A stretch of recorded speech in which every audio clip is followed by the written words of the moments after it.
A defiant President Assad walks through the streets of Daraya.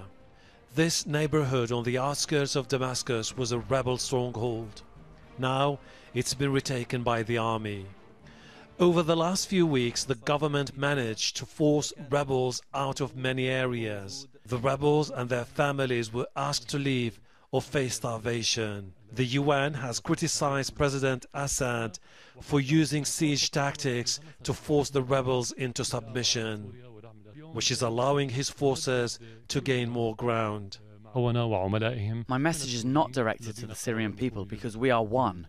I came here to address the terrorists, the countries that back them, and the Syrian traitors who are collaborating with them from day one. I'm here with the entire government to send a clear message. We are determined to retake every inch of Syria from the terrorists. A 48-hour ceasefire brokered by the US and Russia has come into place. The truce is likely to be extended for 1 week. Rebel groups have announced they would respect the ceasefire, but they are critical of the Russian-American deal. Our people have suffered for almost 6 years now and yet are standing strong. This is why our people cannot accept half solutions at the expense of the major sacrifices that have been made in the fight against tyranny. The latest proposal for a ceasefire plan doesn't meet Syrians' aspirations because it strengthens the regime and targets the Syrian revolution. It offers no political solution. We also reject the deal which singles out one group or another and dares to target its leaders.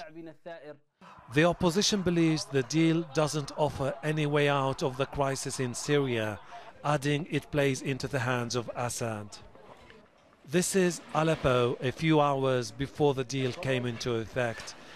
Government jets target rebel-held areas. People in Aleppo are skeptical about the future. This is a civilian area. Most of the people here are poor. But Assad considers us terrorists. The world has to understand that we are civilians.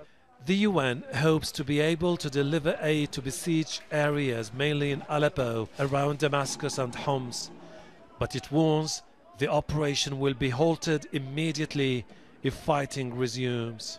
The ceasefire will serve as a test on whether all the parties are willing to give diplomacy a chance.